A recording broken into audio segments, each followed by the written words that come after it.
Exam में MCQs ॾुखिया लॻनि था, अचो त उनखे ट्रिकी नमूने सां सम्झूं। कॉग्निटिव डिफरेंसेस छा जे बारे में ॿुधाइनि था।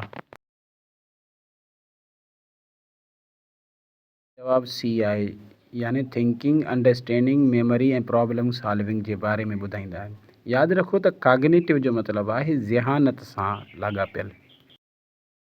अली वधीक बहितर कंसेप्ट सम्झंदो आहे डायग्राम जे ज़रिए, लेक्चर जे बदिरां।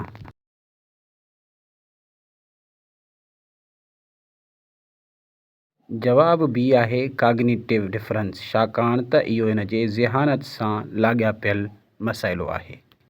अमजद डाइस ते तक़रीज़ न करे सघियो।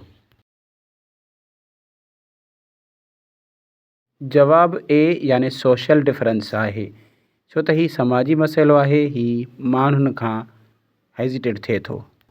हिकिड़ो उस्ताद बहस मुबाहिसो, डायग्राम ऐं प्रैक्टिकल सरगर्मियूं इस्तेमालु करे थो हिकिड़े टॉपिक खे सम्झाइण जे लाइ। हीउ कहिड़े डिफरेंस खे मैनेज करे थो। जवाब सी कॉग्निटिव डिफरेंसिस आहे, छाकाणि त उस्ताद मुख़्तलिफ़ शागिर्दनि जे ज़हानत जे करे मुख़्तलिफ़ हिकमत अमलियूं अपनाए थो।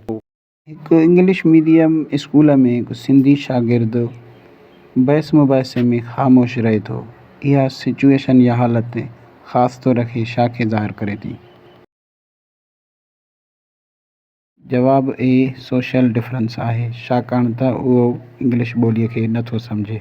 हेठियुनि मां कहिड़ी वधीक बहितर ज़ाहिर करे थी शागिर्दनि में फिज़िकल डिफरेंस खे। जवाब फिज़िकल डिफरेंस आहे, छाकाणि त ॿुधण ऐं ॾिसण में मसइलो आहे। उस्ताद शागिर्दनि खे ग्रुपनि में विराहे थो त जीअं उहे हिक ॿिए सां लाॻापो क़ाइमु करे सघनि ऐं हिक ॿिए मां सिखी सघनि। इहा हिकमत अमली छा खे वधीक बहितर करे थी। जवाब बी या सोशल डेवलपमेंट खे वधीक इम्प्रूव करे थी, छाकाणि त शागिर्द हिक ॿिए सां तालुक़ वधाइनि था ऐं हिक ॿिए मां सिखनि था। अली डोड़ में हिसो नथो वठी सघे, छाकाणि त हिन खे तमामु ख़राबु खंघि आहे। इहो मिसाल आहे। हिन जो जवाब सी फिज़िकल डिफरेंस आहे, छो त अलीअ जी तबियत ख़राबु आहे। पेडागॉजी जो सिलेबस हिन चैनल ते शेयर कयो वेंदो। वधीक वीडियोज़ लाइ सब्सक्राइब कयो।